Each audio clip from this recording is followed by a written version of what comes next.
প্রিয় ভিউয়ার্স, আসসালামু আলাইকুম। আশা করি আপনারা সবাই ভালো আছেন। আলহামদুলিল্লাহ, আপনাদের দোয়ায় আমিও ভালো আছি। আজকে আমি যে বিষয় নিয়ে কথা বলবো সেটা হচ্ছে কম্পিউটারের জেনারেশন।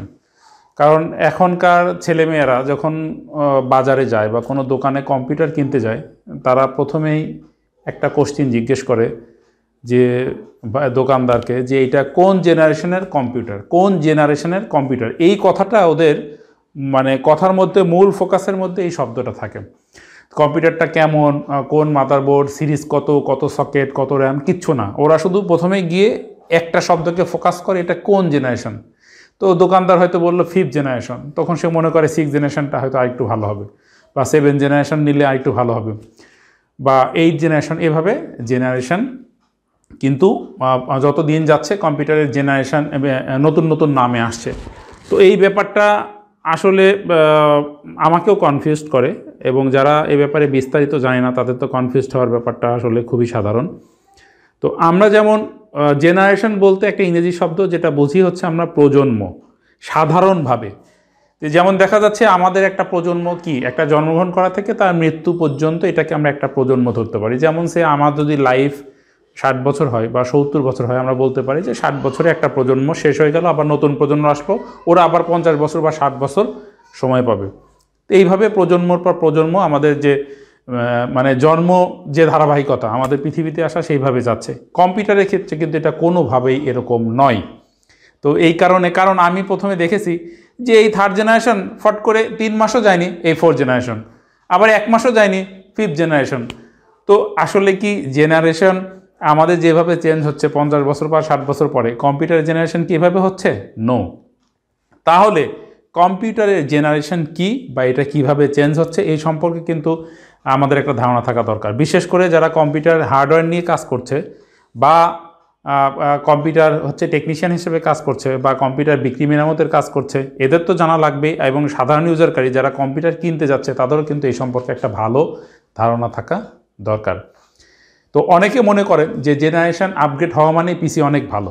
আসলে ব্যাপারটা কিন্তু তা নয়। কারণ আমি 30 বছর ধরে কাজ করছি, এই ব্যাপারটা নিয়ে আমি কিন্তু ঘাটাঘাটি করেছি এবং দেখেছি জেনারেশন আপগ্রেড হওয়া মানেই যে পিসিটা, কম্পিউটারটা অনেক ভালো, ব্যাপারটা কিন্তু কোনোভাবেই এরকম নয়। তবে হ্যাঁ, প্রতিটা জেনারেশন যখন আপগ্রেড হচ্ছে, তখন পিসির কিছু না কিছু চেঞ্জ হচ্ছে। সকেট, তারপরে তার মেমোরি, তারপরে তার বাস স্পিড, প্রসেসরের যে ন্যানোমিটার, অর্থাৎ প্রসেসরের যে ন্যানো টেকনোলজির যে স্পেসিফিকেশনগুলো বা স্ট্রাকচারগুলো, তারপরে প্রসেসরের ভোল্টেজগুলো কমে আসছে। প্রসেসর কম ভোল্ট কনজাম করতেছে, প্রসেসর গরম হচ্ছে কম, সেই প্রসেসরের পারফরমেন্স হচ্ছে ভালো। এরকম কিছু চেঞ্জ আসতেছে, এটা ঠিক। তো বাংলাদেশের মার্কেটে আসলে প্রথম জেনারেশন থেকে 4th জেনারেশন পর্যন্ত যে কম্পিউটারের সিরিজগুলো, ডেস্কটপ কম্পিউটারের ক্ষেত্রে বা ল্যাপটপ কম্পিউটারের ক্ষেত্রে যাই বলি না কেন, এগুলাই কিন্তু সবচেয়ে বেশি বিক্রি হয় প্রথম থেকে 4th জেনারেশন। কারণ বাংলাদেশের আর্থ সামাজিক যে অবস্থান বা ইকোনমিক অবস্থান, সেই অবস্থান থেকে দেখা গেছে যে এইগুলো সাধারণ মানুষের ক্রয়সীমার মধ্যে। ম্যাক্সিমাম ক্ষেত্রেই প্রথম থেকে 4th জেনারেশনের কম্পিউটারগুলো বেশি বিক্রি হয়। 5th থেকে ওপরে যে 10th জেনারেশন রয়েছে, সেই কম্পিউটারগুলো অনেকে কিনছে বা কিনে থাকছেন এখন। তো জেনারেশনগুলো আসলে যে চেঞ্জের যেটা বলছি, মানুষের ক্ষেত্রে যেভাবে জেনারেশন চেঞ্জ হচ্ছে, কম্পিউটারের ক্ষেত্রে কিন্তু সেভাবেই জেনারেশন চেঞ্জ হচ্ছে না। এই জেনারেশন 1 মাস পরেই চেঞ্জ হয়ে যেতে পারে। যে এখন 10 জেনারেশন আছে, 1 মাস পরে 11 জেনারেশন চলে আসে, তারপর 12 জেনারেশন চলে আসতে পারে কম্পিউটারের ক্ষেত্রে। তো আমি যেগুলো মার্কেটে সচরাচর আমরা বেশি যেগুলো নিয়ে কালচার করছি বা কিনতে যাচ্ছি বা জানা দরকার, সেই জন্য আমি আজকে 4টা জেনারেশন সম্পর্কে আমি জানাবো। কারণ আজকে ফেসবুকে আমি একটা কমেন্টস পেয়েছে, ছেলেটার নাম অপু রায়হান সম্ভবত। সে বলেছে যে স্যার, আমি এই জেনারেশন সম্পর্কে একটু আমি বিস্তারিত জানতে চাই, আমার খুব আগ্রহ আছে। তো ওর ওই কমেন্টসটা দেখে আমি এই ভিডিওটা তৈরি করতে আগ্রহী হয়েছি এবং ভিডিওটা তৈরি করছি। আপনারা শেষ পর্যন্ত দেখতে থাকুন। আমি বোর্ডে দেখাচ্ছি, আপনারা একটু খেয়াল করুন। আমি আমার যে ক্লাসরুম, যেখানে আমি ক্লাস নিয়ে থাকি, সেখানে আমি বোর্ডে এই ব্যাপারটা দেখাচ্ছি। আমার চ্যানেলটি সাবস্ক্রাইব করুন, আর নতুন ভিডিও নোটিফিকেশন পেতে বেল আইকনটি প্রেস করে রাখুন।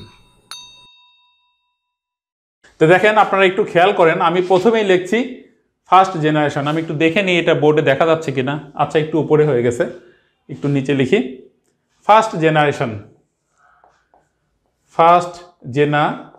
আমি GEN দিয়ে এটা লিখছি। ফার্স্ট জেনারেশন বলতে যে সিপিইউগুলো বোঝাচ্ছে, বাংলাদেশে আমরা যারা কম্পিউটার কিনতে যাই তারা কিন্তু ম্যাক্সিমাম ক্ষেত্রে চিপসেট শব্দটাকে আমরা একটু বেশি বুঝে থাকি, চিপসেট।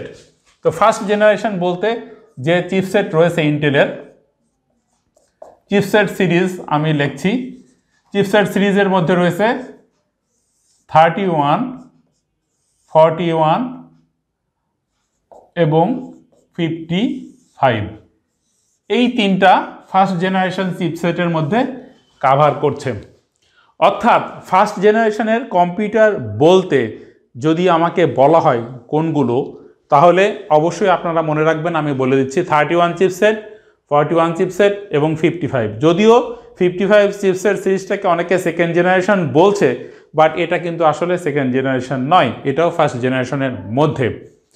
তো আমি যখন কোনো কম্পিউটারে কনফিগারেশন করি বা সেটা যখন পাবলিশ করি নেটে হোক বা আমি আমার ক্লায়েন্টসদেরকে বলি, তখন সেখানে আসলে এই জেনারেশন ব্যাপারগুলো নিয়ে আমি কখনোই চিন্তা করি না। আমার চিপসেট সিরিজ এবং সকেট নাম্বারগুলো আমাদেরকে জানতে হয়, বিশেষ করে যারা টেকনিক্যালি কাজগুলো করি।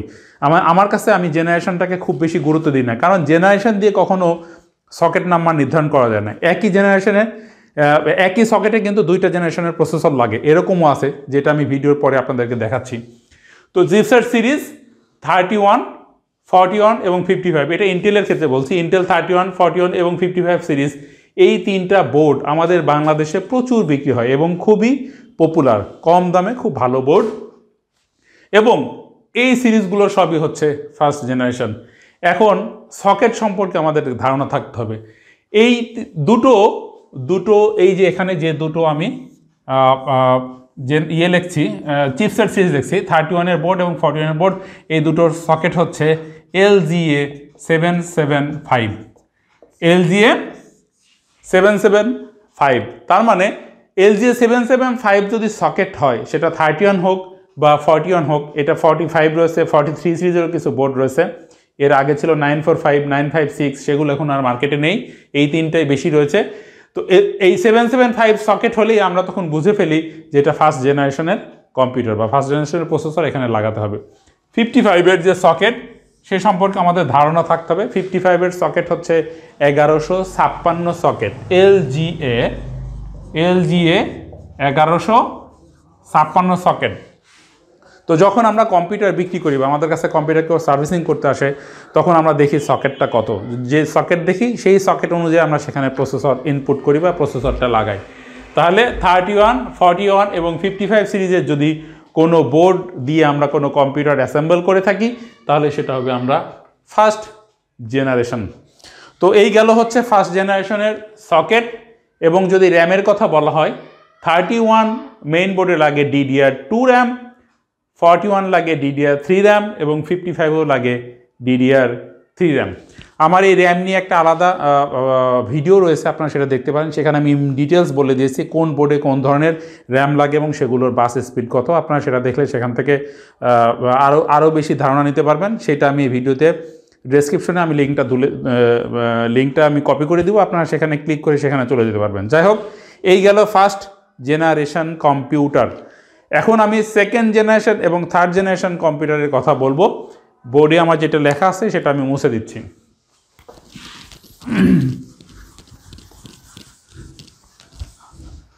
এখন আমি যেটা লিখছি সেটা হচ্ছে second generation computer. Second generation, আমি একটু বড় করে লিখছি, second generation computer.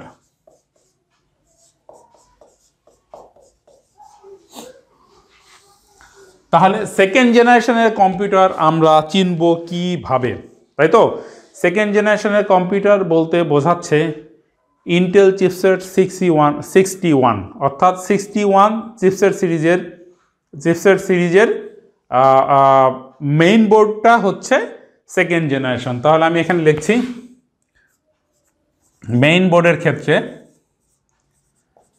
Main board হচ্ছে 61, এটা Intel 61 chipset series, ACRIES 61 chipset series যদি হয়, ইন্টেল 61 চিপসেট সিরিজ হয়, সেটা হচ্ছে সেকেন্ড জেনারেশনের মেইন বোর্ড। এখন কিছুদিন পরেই চলে আসলো থার্ড জেনারেশন। এখন 61 চিপসেট বোর্ডের সকেট নাম্বার কত সেটা যারা হার্ডওয়্যারে কাজ করে বা যারা আপনারা হচ্ছে পিসি টেকনিশিয়ান হিসেবে কাজ করেন বা হার্ডওয়্যার শিখছেন তাদের জন্য অবশ্যই গুরুত্বপূর্ণ।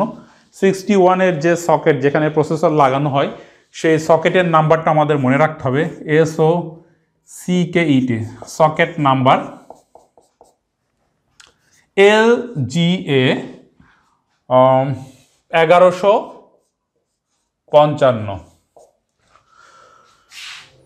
তাহলে মেইন বোর্ড 61 চিপসেটের সকেট যেখানে প্রসেসর লাগানো হয় তার নাম্বার হচ্ছে LGA 1155 সকেট। এখন এই মেইন বোর্ডটা যখন মার্কেটে আসলো অনেক সাড়া পড়ে গেল, কারণ 64 বিট কম্পিউটার বলতে যে কম্পিউটারটা বোঝায় এক্স্যাক্টলি এই আমি মনে করি অ্যাজ এ টেকনিশিয়ান 61 বোর্ডের সবচেয়ে ভালো কাজ করা শুরু করলো, কারণ 61 বোর্ডের প্রসেসরগুলো গরম তুলনামূলকভাবে কম হয়। তো এরপরে কিন্তু সেকেন্ড জেনারেশনের পরেই, আমি সেকেন্ড জেনারেশন কথা বলছি, থার্ড জেনারেশন চলে আসলো, কিন্তু সেখানে কিন্তু সকেট চেঞ্জ হয়নি। Third generation 3RDGN third generation যখন আসলো তখন কিন্তু সেখানে কোনো সকেট চেঞ্জ হয়নি, তখনও কিন্তু সেখানে সকেট ছিল 1155, শুধুমাত্র চেঞ্জ হলো প্রসেসরটা।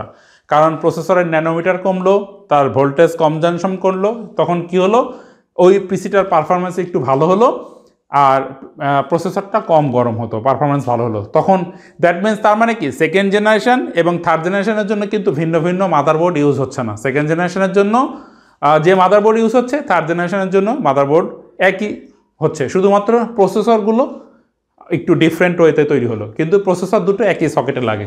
সেই জন্য মনে রাখতে হবে সেকেন্ড জেনারেশন এবং থার্ড জেনারেশন এই দুটো কম্পিউটারের ক্ষেত্রেই মাদারবোর্ড কিন্তু সেম, কিন্তু জেনারেশন আলাদা হয়ে গেল কারণ প্রসেসর একটু আপগ্রেডেশন হয়ে চলে আসলো। অর্থাৎ থার্ড জেনারেশনের সকেটও কিন্তু এটা না লিখলেও চলতো 1155। তো আমি দেখেছি যে বাংলাদেশ এই মানে গরিবের দেশ হিসাবে, গরিব মানুষের কম্পিউটার হিসেবে 61 কম্পিউটার মানে 61 চিপসেট দিয়ে যদি কেউ কম্পিউটার তৈরি করে সেই কম্পিউটারের পারফরমেন্স কিন্তু খুবই ভালো হয়। আমি দেখেছি মানে বেসিক ইউজের জন্য যে প্রসেসর দিয়ে সেকেন্ড জেনারেশন বা থার্ড জেনারেশনে একটা প্রসেসর লাগায় কিন্তু একটা ভালো কম্পিউটার তৈরি করে ফেলা সম্ভব। তবে আরেকটা কথা বলে রাখি, এই Core i3, Core i5 এবং Core i7 এটা সবার মুখে মুখে, সবাই বুঝুক বা না বুঝুক কম্পিউটার কিনতে গেলে মনে করে Core i3 অনেক ভালো, Core i5 আরও ভালো, Core i7 ভালো। অবশ্যই কথাগুলো ঠিক, কিন্তু এই Core i3, Core i5, Core i7 কোন জেনারেশন থেকে শুরু হয়েছে সেটাও জানতে হবে। এটা কিন্তু ফার্স্ট জেনারেশন থেকেই শুরু হয়েছে। তো যখন জেনারেশন আপডেট হয় তখন কিন্তু প্রসেসরের দাম বাড়ে। দ্যাট মিনস প্রথম জেনারেশনের Core i3 সেকেন্ড জেনারেশনের Core i3 প্রসেসরের দাম কি এক হবে? নেভার, এটা প্রশ্নে আসে না। থার্ড জেনারেশনের Core i5 কি একই রকম দাম হবে? তিনটার কিন্তু তিন রকম দাম হবে। তো 55 চিপসেট সিরিজ আমি বলেছিলাম প্রথমে দেখিয়েছিলাম ফার্স্ট জেনারেশনের 55 সিরিজ থেকেই কিন্তু Core i3, Core i5, Core i7 এর প্রচলন শুরু হয়েছে, কারণ প্রথম জেনারেশনেও কিন্তু Core i3, Core i5, Core i7 processor রয়েছে। অনুরূপভাবে সেকেন্ড জেনারেশনেও কিন্তু সকেটের জন্য Core i3, Core i5 এবং Core i7 প্রসেসর রয়েছে। থার্ড জেনারেশনের জন্য রয়েছে Core i3, Core i5 এবং Core i7 প্রসেসর। এবং বর্তমান সময়ে আমি প্রত্যেকটা ক্লায়েন্টস, কাস্টমার বা আমার যারা ভক্ত ভিডিওগুলো দেখেন তাদেরকে বলবো যে আপনারা এখন প্রসেসর কিনলে অবশ্যই Core i3, Core i5 বা Core i7 প্রসেসর চুজ করবেন যদি আপনার কম্পিউটারটা হয়ে থাকে প্রথম জেনারেশন থেকে ফোর্থ জেনারেশনের মধ্যে। কারণ যে যাই বলুক না কেন এই জেনারেশনের কম্পিউটার যে খারাপ তা আমি কখনোই মনে করি না, কারণ আমি দেখেছি 6 বা 7 বা 8 জেনারেশনের কম্পিউটার আমি আমার ক্লায়েন্টসকে তৈরি করে দিয়েছি, কিন্তু দেখা গেছে কিছুদিন পর পরে সেগুলোতে প্রবলেম, যেমন ব্লু স্ক্রিন, তারপর মেমোরি ডাম্প। তো এই ধরনের ব্যাপারগুলো সেই সমস্ত কম্পিউটারে বেশি ঘটছে, আমি কিন্তু খেয়াল করে দেখেছি। কিন্তু এই কম দামি এই মানে হচ্ছে প্রথম জেনারেশন থেকে ফোর্থ জেনারেশনের কম্পিউটারগুলো এত কম দামে তৈরি হচ্ছে কিন্তু স্মুথলি চলতেছে। আমার ট্রেনিং সেন্টারে এরকম কম্পিউটার লাগানো আছে বা আমার অনেক ছাত্রছাত্রী আছে যাদেরকে আমি কম্পিউটারগুলো তৈরি করে দিচ্ছি ফার্স্ট জেনারেশন থেকে ফোর্থ জেনারেশনের মধ্যে কম দামের মধ্যে, এই কম্পিউটারগুলো কিন্তু স্মুথলি চলছে, একেবারে স্মুথলি, কোনো প্রবলেম নেই। আর কম্পিউটার ফাস্ট হওয়ার ব্যাপারে আসলে যে প্রজন্ম থেকে প্রজন্ম লাফায় গেলে যে ফাস্ট হবে তা না, কিন্তু অল্প দামের মধ্যেও আপনি একটা পিসি একটু টেকনিক্যালি হলেই সেই পিসিকে ফাস্ট করে কিন্তু চালানো সম্ভব। তো যাই হোক, এখন আমি first generation, second generation, third generation বললাম। এখন ফোর জেনারেশন বা চতুর্থ প্রজন্মের কম্পিউটারের সকেট এবং সেই কম্পিউটারটা কেমন হয় সে সম্পর্কে একটু জানাই। আমি বোর্ডে এটা একটু লিখে দিই।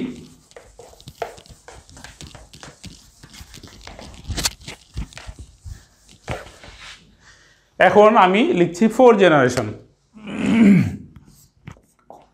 Fourth generation computer.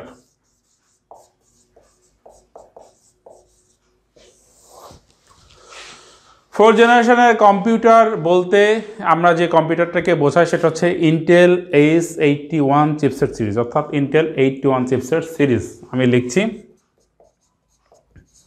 Intel 81 chipset series, ACRIES series, এবং এর socket number SOCKET, socket number হচ্ছে 81 এর সকেট নাম্বার হচ্ছে 1150, সকেট নাম্বার হচ্ছে 1150। অর্থাৎ চতুর্থ প্রজন্মের কম্পিউটারের যে মাদারবোর্ড সেখানে যে প্রসেসর সকেটটা লাগানো হয় সেই সকেটের নাম্বার হচ্ছে 1150। এবং এই চতুর্থ প্রজন্মের কম্পিউটারে অর্থাৎ মেইন বোর্ডে যে প্রসেসর বা সিপিইউগুলো আমরা লাগাই সেক্ষেত্রে ডুয়াল কোর আছে, core i3, dual core, core i3, core i5 এবং কোর i7, এই 4 ধরনের প্রসেসর বাজারে পাওয়া যায়। আপনারা এর যে কোনো একটি লাগাতে পারেন। এবং বর্তমান সময়ে বাংলাদেশে যারা কম দামে একটা ভালো পিসি তৈরি করতে চান, খুব কম দামে, আপনাদের বাজেট কম কিন্তু পিসি একটা ভালো তৈরি করতে চান, তাদের জন্য আমি বলবো যে H81 চিপসেট সিরিজ বা 1155 সকেটে আপনারা কোর i5 বা কোর i3 বা কোর i7 দিয়ে একটা প্রসেসর তৈরি করেন, একটা কম্পিউটার তৈরি করেন, যেখানে আপনি হয়তো 8GB লাগালেন র্যাম বা আপনি 16GB লাগান যদি সেরকম স্কোপ থাকে, তাহলে কম্পিউটারটার যদি একটা SSD লাগান তাহলে একটা খুব সুন্দর কম্পিউটার তৈরি হয়ে যায় কম দামে, এবং সেটা দিয়ে আপনি প্রায় আপনার প্রয়োজনের সাধারণ প্রয়োজনগুলোর সব কাজই করতে পারবেন ইনশাল্লাহ। তো এই ছিল ভিউয়ার্স আজকে কম্পিউটারের প্রজন্ম নিয়ে কথাবার্তা। আশা করি কম্পিউটারের প্রজন্ম কি সেই সম্পর্কে আপনাদের একটা ভালো ধারণা হয়েছে। আর যদি কোনো আপনাদের কোয়েরি বা কোশ্চিন থাকে আমার কাছে, তাহলে নিচে ডেসক্রিপশন বক্সে লিখবেন, আমি যত তাড়াতাড়ি পারি আপনাদের প্রশ্নের উত্তর দিব। আর ফোনে যদি কন্ট্যাক্ট করতে চান বা আমাদের ফেসবুক গ্রুপে যদি আপনারা কমেন্টস লেখেন, আমি সেক্ষেত্রে আপনাদের সাথে, প্রয়োজনে আপনারা মোবাইল নাম্বার দিয়ে রাখবেন, আমি নিজে আপনাদের সাথে যোগাযোগ করে এই সমস্যার সমাধান বা আপনাদের প্রশ্নের উত্তরগুলো জানিয়ে দেবো। তো আজকের মতো এখানেই শেষ করছি। খোদা হাফেজ, বাই বাই, টাটা।